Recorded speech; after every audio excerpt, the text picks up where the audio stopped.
अब एक बड़ी पेशरफ्त हुई है, एक बड़ी कामयाबी तस्वर किया जा रहा है हुकूमत की। 5 जो IPPs हैं उनसे इब्तदाई दस्तखत ले लिए गए हैं। इन मज़कूरा IPPs को अब से कैपेसिटी पेमेंट नहीं दी जाएगी। 300 अरब रुपए की दियोहेकल जो रकम थी वो 10 बरस के दौरान इन मुआहिदों पर बचाई जाएगी, ताकि जो कैपेसिटी चार्जेस की मद में बिजली की लागत माजी के अखराजात की वजह से हम लोग अदा करते जा रहे थे वो अब अदा नहीं की जाएगी। जिस तरह से हम कह भी रहे थे कि पिछले दिनों में जब IPPs को वार्निंग दी गई थी तो उन्हें कहा गया था कि आप बिजली दो और उसकी पेमेंट लो की सूरत जो है वो काम किया जाएगा।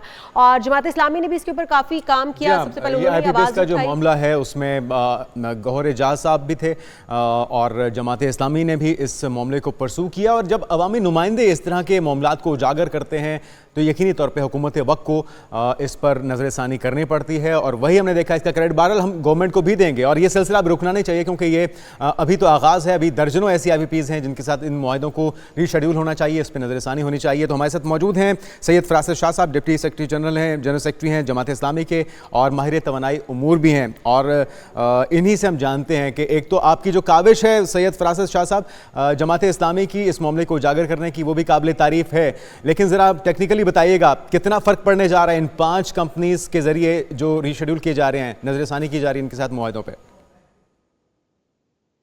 जी, अस्सलाम वालेकुम। शुक्रिया आपका मुझे मौका देने के लिए।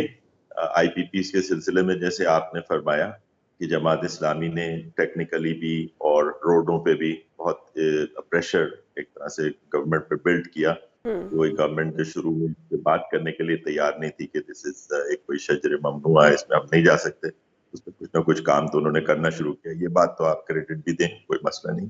लेकिन बात यह है कि ये जो 5 IPPs जिसके ऊपर इतना हम खुश हो रहे हैं, बहरहाल इब्तिदा तो है, लेकिन ये it's like a drop in the ocean. ये पुरानी IPPs 1994 और इसको तो इनमें से अक्सर को तो शायद बंद हो जाना चाहिए, लेकिन बहरहाल एक वे आउट उन्होंने निकाला है।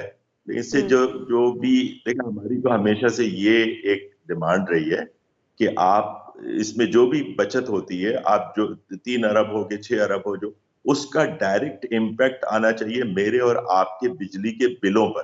अब ये ना हो कि ये पैसे जो बचे ये कहीं और चले जाएं। तो जिस तरह से आप कह रहे हैं शाह साहब, जिस तरह से आप कह भी रहे हैं कि ये तो एक शुरुआत है और ये उतना कोई फ़र्क नहीं डालेगी, कितनी IPPs हैं जिनको बंद होना चाहिए, जिनके साथ जो मुआहिदे हैं उन्हें दोबारा से उनको एक दफ़ा देखना चाहिए या उनको ख़त्म कर देना चाहिए? कितनी IPPs आप समझते हैं, कितना भारी भरकम जो है वो हम ऑलरेडी पेमेंट्स कर रहे हैं इसकी मद में? जी अच्छा, इसमें कोई मेरे ख्याल से किसी IPP को इस्तिस्ना हासिल नहीं होगा। ये तमाम ही IPP के जो माहिदे हैं उसको आपको देखना पड़ेगा, उसमें से मुख्तलिफ कैटेगरीज बना के इनको किस तरीके से डील करना है उसी तरीके से करना पड़ेगा। जिसमें से जैसे 94 और 2002 के जो माहिदे हैं वो कैपेसिटी में देख लीजिए, उसकी टोटल जो जनरेशन कैपेसिटी है वो सब आप एक तरफ मिला लें और साहिवाल का एक प्लांट एक तरफ रख दें तो वो बराबर, साहिवाल ज्यादा हो जाता है।